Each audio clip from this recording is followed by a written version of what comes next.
Hello, and welcome to session 5 of 8 of this exploration of performance management conversations, and by far the most important as we focus on the employee's aspiration.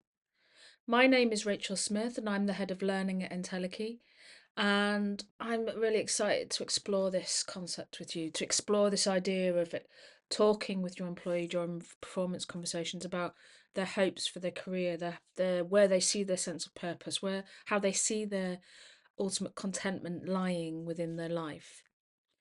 And it seems like it's a strange one to be so excited about because it's not seemingly directed at the core idea of managing performance or developing skill sets or understanding how to make people better, but it's focused on this core concept for me of reciprocal benefit. Now, this isn't really a particularly clever concept. You're not going to have your mind blown by this. It's more common sense, really. And that commonsensical idea is if you invest in me, I will invest in your company. If you care about me, I will care about you. If you tell me all that matters at the moment is that I get better in my role and feel confident in my role and can develop to be the person I want to be, I will probably quietly argue back that it's probably more important that I deliver for the company because I want to deliver for this company that is showing so much care in me. Have a think about this question. How much does your company invest in its people, is essentially what this is saying.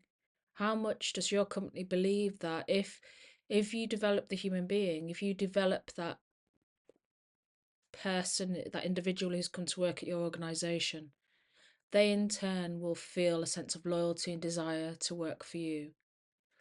Or are your employees pieces on a chessboard that are moved as part of a strategy? Are they less human and more just a name or number on a page that can be deployed or redeployed to the will of the organisation, because the organisation ultimately comes first and a long way first beyond any individual within the organisation? Now, you might feel that that's a completely acceptable idea, that the organisation comes first, well beyond any individual within the company. I think my question shows you that by implication, I feel that this concept of reciprocal benefit, of a trade between the individual and the company, and a self, um, a mutual care for each other is better. But it's time for you to reflect and time for you to decide what you believe. So, do you think your company shows reciprocal benefit? Do you think they should show reciprocal benefit? How well do they do it? How much better could they be? Again, write notes or ponder it in your thoughts. It's entirely up to you and what you need to do to reflect in this moment.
Okay, so let me ground this a little bit more for you. Let me explore with you a case study of how this might work, the consequences of this decision to lean into reciprocal benefit, and the potential pros and cons of the idea. So we've got Jeff from marketing, mid-level executive, come in to your marketing team. Team leader, but not quite head of yet. Has some rough edges, but huge talent, and you're really glad to have him at Random Company. You sit him down for his performance review, and you get to this part of the conversation where you're focused in on Jeff's career and Jeff's hopes for his future and his sense of purpose. And he tells you two things. He tells you he aspires to be a CMO. Amazing. You can see how that can be a career trajectory for him. You can also see where he might need developing in order to deliver that for Random Company. If Jeff wants to aspire to be the CMO of Random Company. However, he also points out that he ultimately wants to be the founder of his own agency. He has this really cool idea that marketing is like a relationship and you have to nurture it from that moment of being new to each other to being very intimate with each other in really strategic steps. He's got this really cool idea that he shares with you, and you're like, hang on. Jeff wants to be developed, and I can see how he can be developed to stay within the company, but he's also indicating that if I develop him and if I develop him well, he's going to want to leave the company. Now, this might alert you to some potential dangers, that a waste of money, a waste of investment on the company's part, because he's ultimately going to take all of that investment away with him to start his own agency. Now, there are two people I know have spoken on this because it's quite a famous set of thoughts. Weirdly, Richard Branson gets credit for pretty much all of what I'm about to say, but actually the initial quote came from Henry Ford, where he said the only thing worse than training your employees and having them leave is not training them and having them stay. So imagine that for a moment. Jeff from marketing has signalled he's going to leave if you develop him into somebody who could be a founder of a company. So you limit the development for him now, and he becomes unhappy.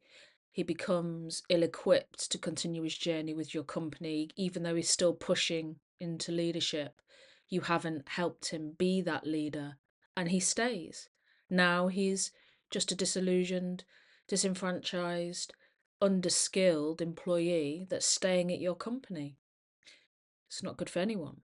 Richard Branson evolved this phrase by saying, train people well enough so they can leave, treat them well enough so they don't want to.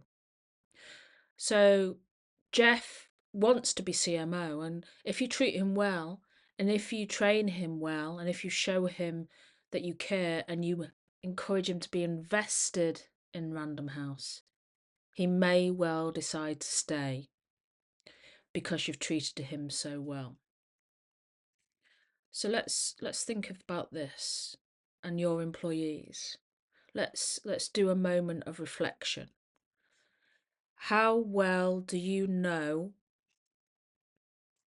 your employees' aspirations? How well do you know where they want their career to go? How well do you know where they find their sense of purpose?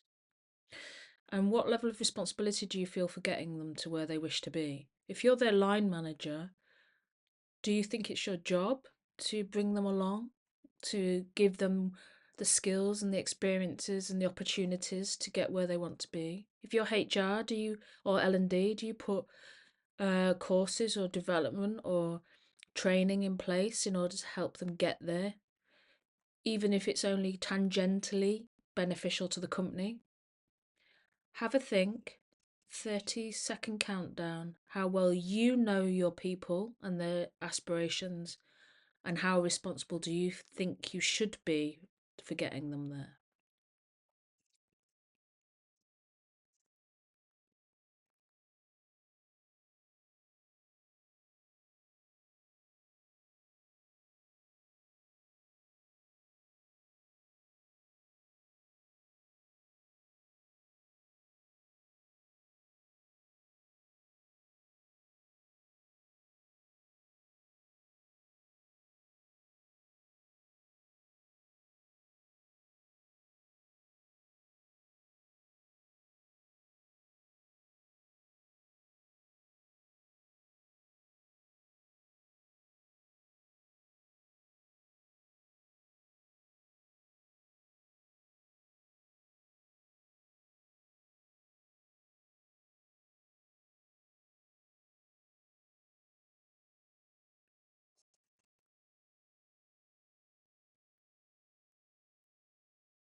Thank you. I'm really interested in learning about more about this and learning more about how people feel about this idea of investing in people in order to help them feel like they're treated well.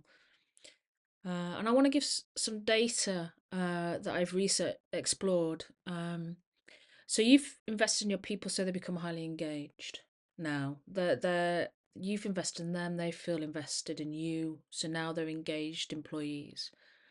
They're 87% less likely to leave their employer. So, to Richard Branson's point, treat them well, train them, and they'll stick around, and that investment will be returned to the organisation. Companies with the highest rates of employee engagement are 21, more percent more profitable. So there's a real bottom line uh, return on this investment in your people because they're giving you more each day because you have helped engage them in their own career, which hopefully aligns to the needs of the organisation. And we can talk about more about that in the future. 69% of employees report that they would work harder if they felt more appreciated at work. What better way to show appreciation than say, how can I help you be better? How can I help you reach your sense of purpose? How can I help you get there with the way that I develop you? And a strong company culture increases revenue by four times the revenue if you invest in the culture of your people, and by investing in their aspirations you are investing in them. And a final one, only 29% of employers are pleased with career advancement opportunities. So when I say this is the most important, it's because almost 3/4 of all organisations are not doing this well, and I wonder if yours is one of them. Now, the nature of reciprocal benefit is that it goes both ways. And I'm kind of suggesting that you invest in your people and they invest in you, and that's reciprocal benefit. I think it's more than that. I think it's much more than that. And what we're going to focus on next time is in the next step of this conversation is what can the employee now do for the company because you have chosen to do something for them. So in the world of quid pro quo, if you're going to develop my career, you can ask me to do something very specific that aligns to the company requirements, and I will feel more inclined to say yes. And if I'm not, I'm probably not worth developing, because the nature of fairness is that if you help me, then I will want to help you. So I look forward to exploring that with you further next time. He's hoping that you enjoy hearing your employees' aspirations for their futures.